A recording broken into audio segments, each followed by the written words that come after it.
오늘은 아주 우리 기독교 신앙의 고전적이고 핵심적인 내용을 잠시 생각을 해보려고 합니다. 우리 성도님들은 자신의 모습을 어떻게 생각하십니까? 너무나도 연약하고 죄 가운데 빠져서 허우적대는 자신을 볼 때마다 어떤 생각들을 가지고 계십니까? 우리는 다 우리 자신이 좀 더 성숙하고 정결하고 변하여서 주님이 원하는 사람이 되기를 바라는 마음을 가지고 있습니다. 변화되기를 원하는 것이죠. 그런데 과연 사람은 변화될 수 있는 것인가? 이렇게 묻는다면 그것에 대해서 설왕설래합니다. 그러면 성경은 무엇이라고 말씀할까요? 성경은 사람은 변화될 수 있다고 말씀합니다. 그런데 거기 단서가 붙어 있습니다. 혼자서는 아무리 노력해도 변화될 수 없습니다. 그러나 그리스도 안에 있으면 변화될 수 있습니다. 고린도후서 5장 17절 그런 중 누구든지 그리스도 안에 있으면 새로운 피조물이라 이전 것은 지나갔으니 보라 새 것이 되었도다 이렇게 말씀했죠. 우리 영락교회 성도들이 그리스도 안에 있음으로써 존재의 변화를 경험하게 되시기를 바랍니다.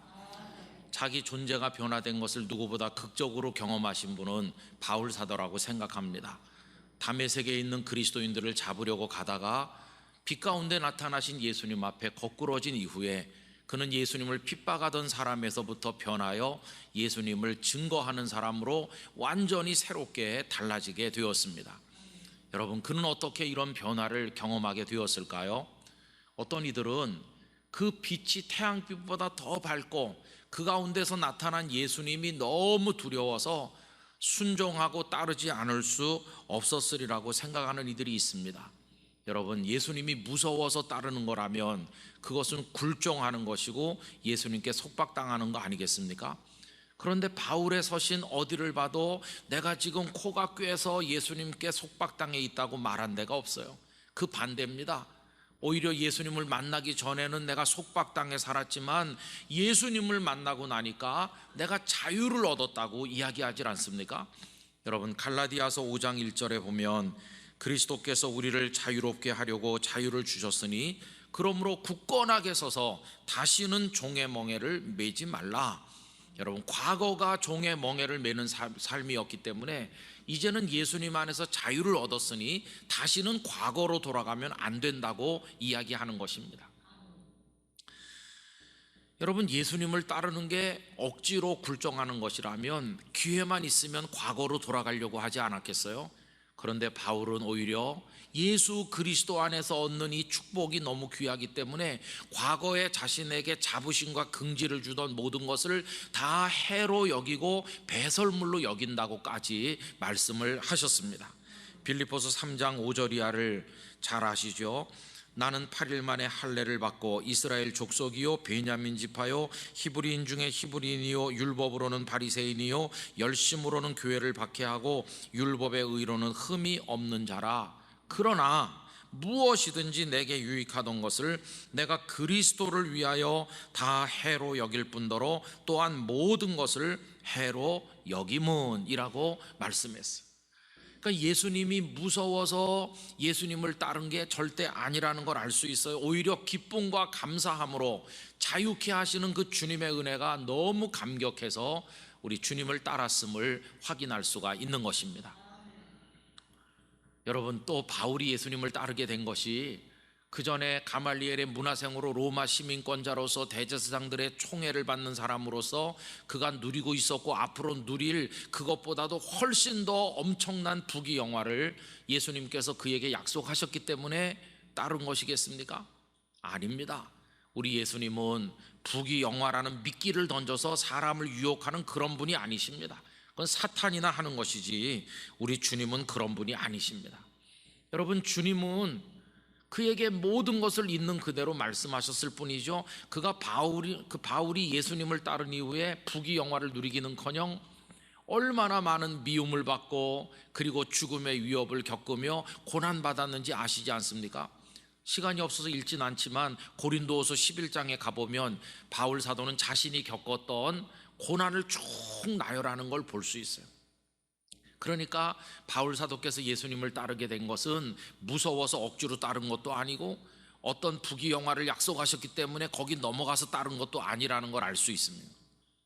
그럼 그가 예수님 안에서 변하여서 예수님을 따르는 자가 된 것은 무엇 때문이냐 묻는다면 그 예수 그리스도 안에 있는 진리에 감격했기 때문이었어요. 그 진리를 깨닫고 진리의 눈이 열리고 보니까 바로 이거였어, 이렇게 하면서 그의 온 마음으로 진심으로 예수님 앞에 머리를 숙이게 되었기 때문에 예수님을 따르게 되었다는 걸 우리가 알 수가 있습니다. 여러분, 그를 감동시킨 그 진리란 도대체 무엇일까요? 우리는 그것을 로마서를 통해서 볼 수 있는데, 로마서는 로마 교회에 보낸 편지이기도 하지만 바울 사도 자신의 영혼의 여정을 그리고 있는 영적 자서전이라고도 얘기할 수 있습니다. 바울의 몸속에는 유대인의 피가 흐르고 그의 가슴에는 율법의 정신이 충만해 있습니다. 그는 골수 유대인입니다. 그런가 하면 이방인의 도시 다소에서 태어나서 헬라의 문물을 다 배웠기 때문에 당시 지중해 세계에 완전히 세계화되어 있는 사람이기도 했습니다. 한쪽으로는 정통 유대인이고 한쪽으로는 세상 어디 갖다 놔도 잘 살 수 있는 그런 인물이었습니다. 그는 로마서에서 한편으로는 이방인의 입장에 서서 한편으로는 유대인의 입장에 서서 우리 인생들이 하나님 앞에 어떤 존재인가를 규명하는데, 의인은 없나니 한 사람도 없다고 말함으로써 멸망의 존재인 인간의 모습을 드러내고 있습니다.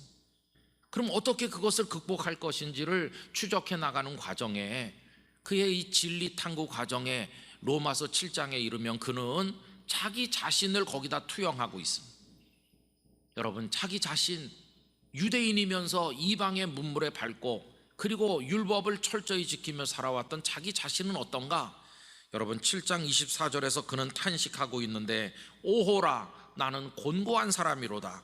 이 사망의 몸에서 누가 나를 건져내랴, 이렇게 탄식하고 있습니다. 여러분, 바울은 대단히 훌륭해 보이는 사람이었지만 결국 그의 가슴 속에는 죽음과도 같은 고통이, 절망이 자리 잡고 있었다는 사실을 그 스스로가 고백을 한 것입니다. 그럼 여러분, 이런 비참한 죽음 같은 고통은 도대체 어디에서 무엇 때문에 생겨난 것일까요? 한마디로 말하면 그것은 율법의 절망이요, 율법에 대한 절망이라고 말할 수 있습니다. 율법의 절망이 뭘까요? 여러분, 오늘 우리 본문 중에서 3절 말씀을 보시기 바랍니다. 3절 앞에 보시면 율법이 육신으로 말미암아 연약하여 할 수 없는 그것이라고 되어 있죠. 이게 절망이 되지 않으려면 할 수 있다고 되어야 절망이 아니잖아요. 그런데 할 수 없다고 말하고 있어요. 무엇이? 율법이. 왜? 육신의 연약함 때문에 할 수가 없다는 거예요. 여기 그것이 뭘까요? 그것은 구원의 은총을 말하는 것입니다. 율법을 통해서 구원에 이를 수 있느냐? 할 수 없다. 그러니까 절망이죠. 왜 할 수 없나요? 그 율법을 지키려고 하는 우리 사람들, 그 육신이 너무도 연약해서 아무리 어금니를 깨물고 결심하고 또 노력하고 애를 써 보았댔자 율법을 통해서 구원에 이를 수 없으니까 그게 절망인 것입니다. 여러분, 이런 율법의 절망을 다른 사람들이 이야기한다면, 그건 네가 아직 노력이 부족해서 그래, 가서 율법을 더 많이 더 철저히 지켜라, 이렇게 할 수 있겠지만, 이 말씀을 하고 있는 분이 율법의 의로는 흠이 없다고 자부하는 철저히 율법 속에 살았던 바울이라는 분이 얘기하고 있으니까 이게 얼마나 절절하고 실질적인 고통인가를 우리가 알 수 있는 거 아닙니까? 여러분, 율법이 가져온 절망, 그거를 이야기하는 것이죠. 그럼 여러분, 율법이 할 수 없는 그것, 이 절망을 어떻게 극복할 수 있습니까? 오늘 본문 3절 그 다음 구절에 뭐라고 되어 있나요? 할 수 없는 그것을 하나님은 하시나니. 할렐루야. 이게 핵심이라는 걸 알 수 있어요. 여러분, 율법이 할 수 없는 것을 하나님은 하십니다. 사람이 연약해서 할 수 없는 것을 하나님은 하십니다. 다른 말로 바꾸면 말하면 아무도 할 수 없지만 하나님께서는 우리를 구원하십니다. 하나님만이 우리의 구원자이십니다. 하나님은 하신다. 여러분, 그러면 하나님께서는 우리들을 도대체 어떻게 구원하시는 겁니까? 이제 우리 3절을 다 같이 소리내서 읽어보려고 합니다. 다 같이요. 율법이 육신으로 말미암아 연약하여 할 수 없는 그것을 하나님은 하시나니 곧 죄로 말미암아 자기 아들을 죄 있는 육신의 모양으로 보내어 육신의 죄를 정하사. 이렇게 나오죠. 하나님의 방법은 이겁니다. 독생자 예수님에게 우리의 죄를 다 짊어지게 하시고 우리와 똑같은 사람의 모습을 가지고 이 땅에 태어나게 하셔서 그 죄를 짊어지고 십자가로 나가게 하시는 것이, 그게 하나님의 방법이었어요. 여러분, 예수님은 우리들의 모든 죄를 짊어지시고 십자가에서 우리 대신 형벌을 받으시고 죽으셨습니다. 그리고 보혈을 흘려서 우리의 죄를 씻으시는데, 그것을 통해서 우리가 율법이 할 수 없었던 구원에 도달할 수 있도록 하나님께서 길을 열어 주셨다는 것입니다. 그래서 여러분, 구원은 율법의 노력을 더 많이 기울여서 얻는 게 아니라, 나는 너무 연약해서 할 수 없습니다 이렇게 말하면서 십자가 앞에 나가서 하나님의 은혜를 사모하는 이들이 얻게 되는 것이 바로 구원의 은총인 것입니다.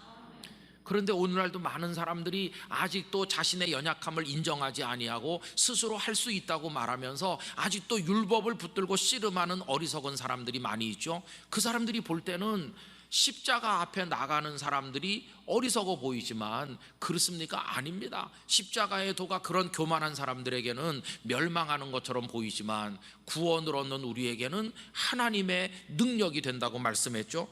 고린도전서 1장 18절, 십자가의 도가 멸망하는 자들에게는 미련한 것이요 구원을 얻는 우리, 저와 여러분, 연약하다는 걸 아는 사람, 율법의 노력으로 안 된다는 절망을 알고 있는 우리, 십자가를 통해 주시는 하나님의 은혜밖에 없음을 깨닫고 거기 의지하는 우리들에게는 이 십자가의 도가 하나님의 능력이라고 말씀하고 있는 것입니다.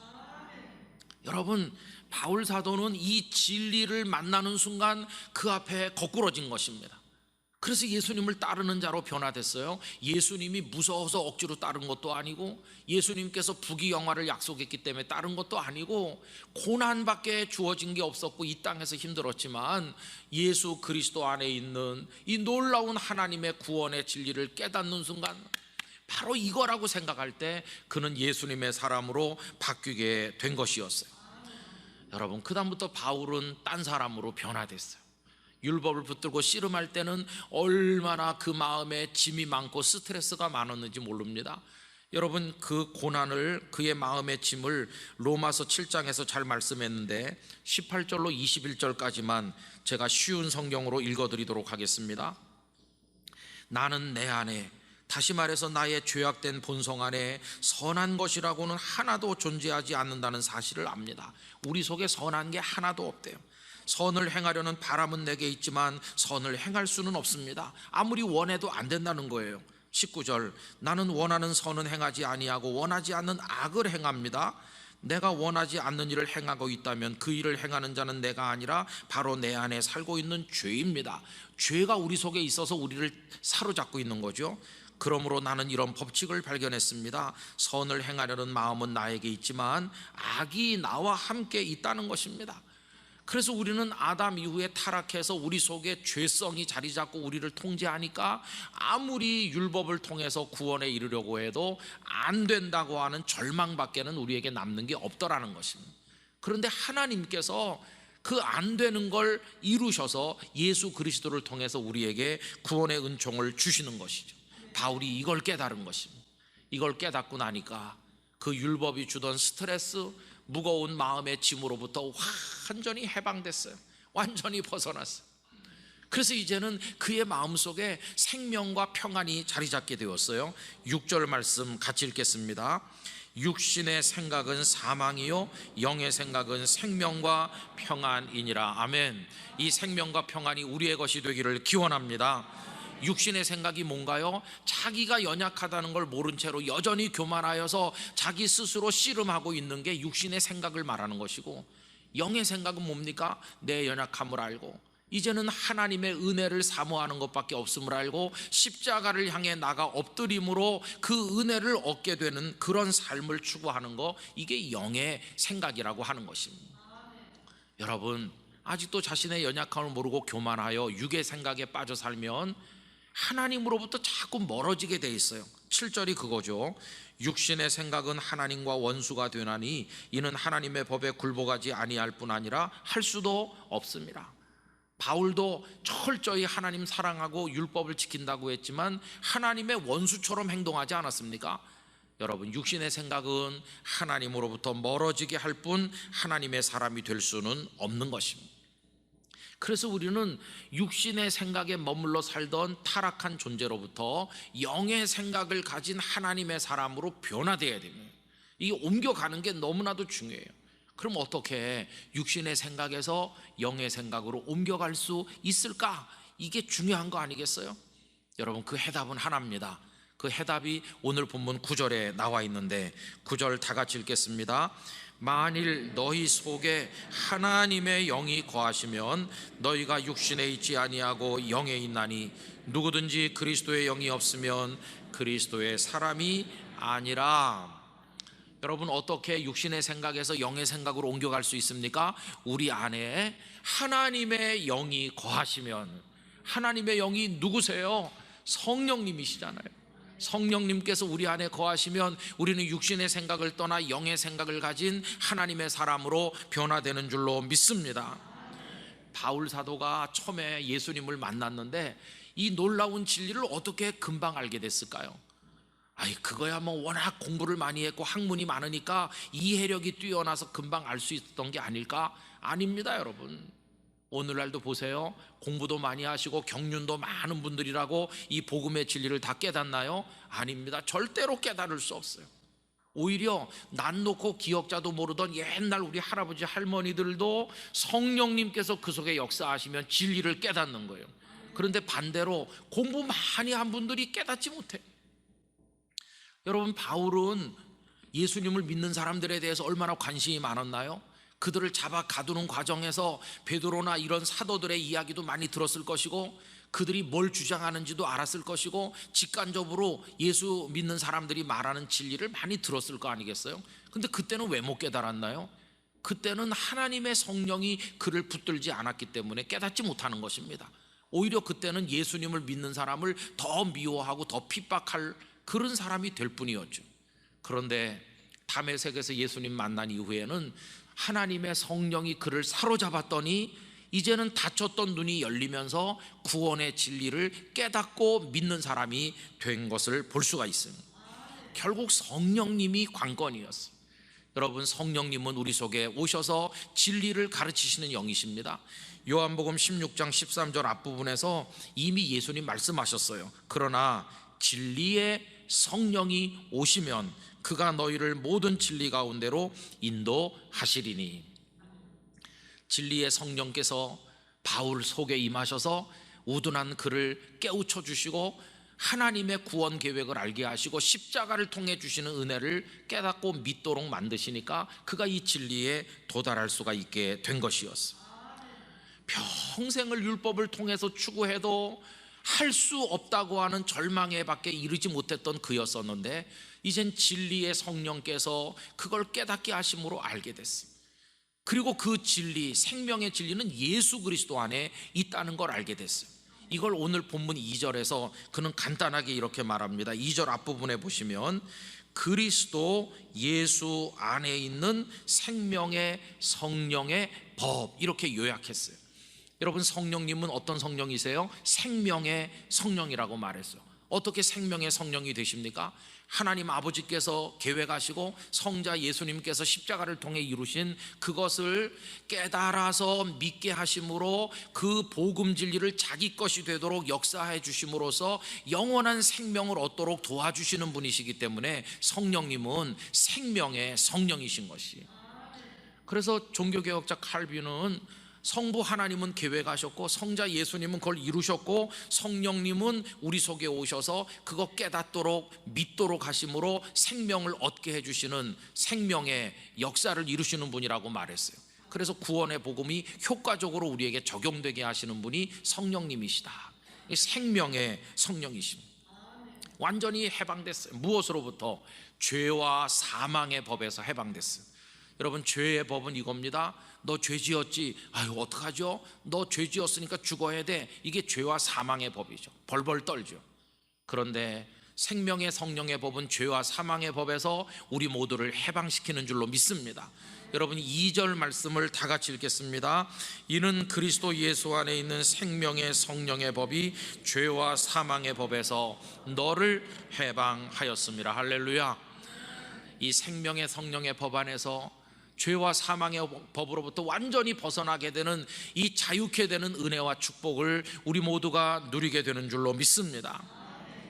여러분, 오늘은 성령 강림 주일인데요, 우리가 성령님 그러면 제일 먼저 생각하는 게 무슨 병을 고치고 방언을 하고 이런 능력이 나타나는 걸 얼른 생각하죠.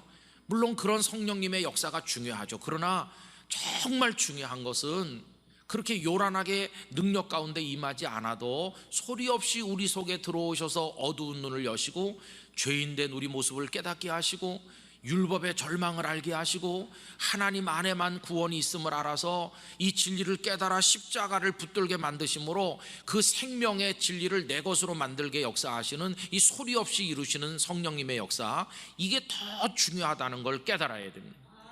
여러분, 이건 존재의 변화를 가져오거든요. 죄인이던 나를 하나님의 자녀가 되도록 바꿔주거든요.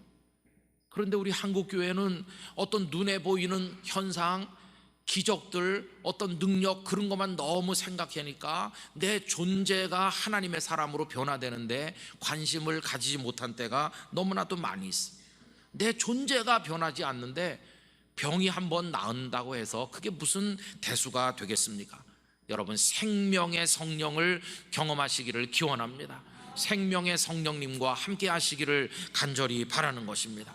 생명의 성령이시여 우리에게 임하시옵소서, 이거 사모해야 되는 것입니다.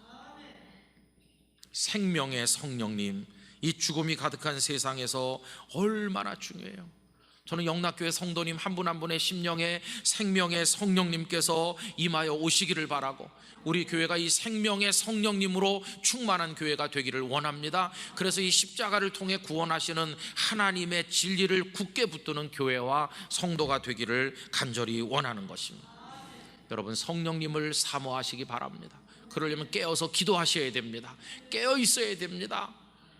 아우구스티누스는 이런 얘기를 했죠. 새가 머리 위로 날아갈 수는 있지만 그 새가 너의 머리 위에 둥지를 틀게 하지는 말라, 이렇게 말했죠.